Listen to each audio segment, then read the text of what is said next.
হ্যাঁ, যে বসে সিগারেট খাচ্ছি। হ্যাঁ ওই বলো। এখানে বসে সিগারেট খাচ্ছিলাম। আচ্ছা, পরে সিগারেট খাওয়ার পরে তারপরে কয়টার দিকে আসছিলা? 11টার দিকে। রাত 11টা। রাত 11টার দিকে। কিভাবে নিয়ে আসলো রে? কিভাবে?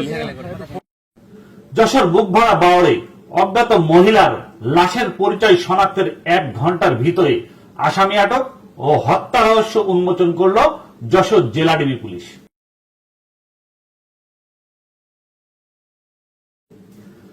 আজ সকাল 8 ঘটিকায় যশোর বুকভরা বাওয়াপাড়ে অজ্ঞাত মহিলার লাশ পড়ে থাকতে দেখে স্থানীয়রা পুলিশকে খবর দেয়।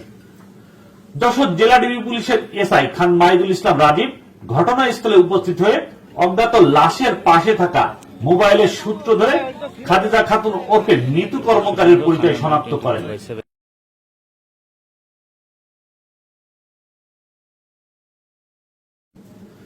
খাদিজা খাতুন ওরফে নিতু কর্মকারীর কথিত স্বামী মিন্ময় ভদ্রকে তথ্য প্রযুক্তির সহায়তায় দিয়ারা ইউনিয়নের চান্দুটিয়া গ্রাম থেকে আটক করে ডিবি পুলিশ।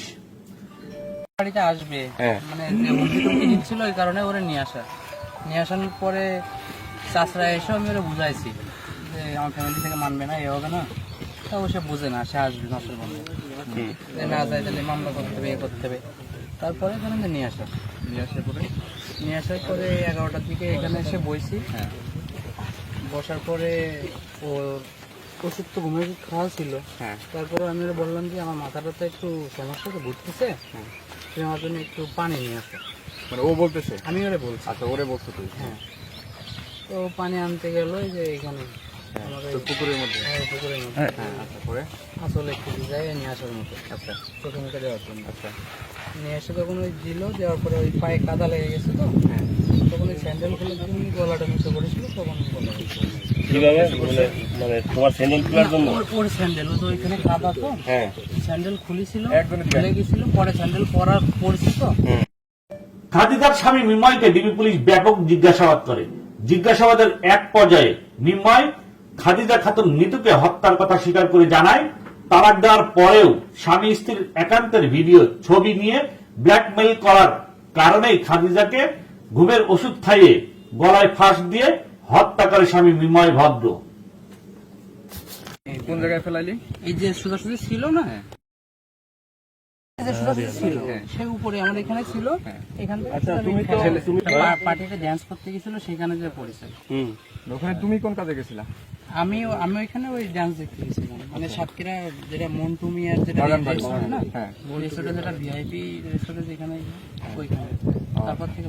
তারপর থেকে নাম্বার বিনিময়, এরপরে? হ্যাঁ, এরপরে তখন এক পর্যায়ে সম্পর্কে জড়িত হয়। তারপরে আমাদের বিয়ের কথা বলে। আমি আমি হিন্দু, তুমি মুসলিম, তো বলে সমস্যা না, আমি তো এখান থেকে 4-5 বছর আগে হিন্দু হয়েছি, তো এমনি তার আগে দেখা যাচ্ছে বিয়ে সাথে করেছে। তো এটা তখন আমাকে মোবাইল গুলো বাংলা কেন? মোবাইল ভাঙার কারণে ফোনে আমার কিছু ছবি আছে যেটা এই ঈদের পরের থেকে শুরু করে, মানে যখনই আমি বিচ্ছেদের চেষ্টা করি ওই ছবি বা ভিডিও দেখা যাচ্ছে সব জায়গায় দেয় আমার আত্মীয় স্বজন, প্লাস মানে আমার ফেসবুক আইডিতে শেয়ার করা বা ওর টিকটক, ফেসবুক আইডি সব জায়গায় দেখা যাচ্ছে ওইটাই ছাড়ে। যার কারণে ওই ফোনগুলো দেখা যাচ্ছে ভাঙা। এই ফোনগুলো তুমি ভেঙে ফেলছো, তাই তো? এটা আমার ফোন, এটা তোর ফোন, এটা এই আইফোনটাও আমার ফোন। আমার ফোন ওর কাছে আমি ডিসি ও ব্যবহার করতো। হ্যাঁ, হলো কেন? রাগ হলো যে মানে আমার প্রত্যেকবার দেখা যাচ্ছে যখনই একটা ছাড়াছাড়ির কথা আসে তখনই 5 লাখ টাকা কি 7 লাখ টাকা টাকার অ্যামাউন্ট আসে। এর আগে একবার আমি 5 লাখ টাকা দিয়ে তারে ছাড়িয়েছি, এই 3.5 লাখ টাকা দিয়ে তারে আমি ছাড়িয়েছি। ছাড়ার পরে আবারও তখন আমারে দেখা যাচ্ছে ওরা কোন ধরনের কথাবার্তা বলে যে মামলা করবো, তা না হলে দেখা যাচ্ছে তুমি আমার ভরণ পোষণ করো না। আমার এই সদর থানার থেকে দেখা যাচ্ছে ফোন দিছিল সাতক্ষীরা থেকে, যে যদি আপনি আপনার স্ত্রীর দেখা যাচ্ছে ভরণ পোষণ না করেন তাহলে সে আপনার নামে মামলা করবে।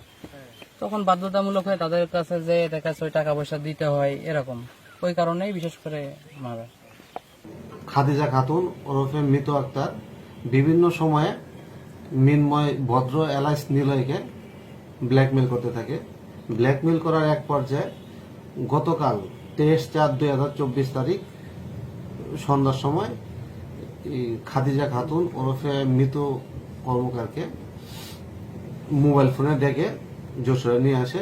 গতকাল রাত 11টার সময় তাকে গলা টিপে হত্যা নিশ্চিত করে তার মোবাইলগুলো ভেঙে ফেলে রেখে চলে যায়। পরবর্তীতে ডিবির একটা চৌকস টিম আজকে অভিযান পরিচালনা করে ঘটনায় জড়িত মিনময় ভদ্র এলাইস নিলয়কে উতোয়ালি মডেল থানা এলাকা হতে গ্রেপ্তার করে। দেখছেন আপনারা ওই পাশে সাদা গেঞ্জি গায়ে দেওয়া। নিজের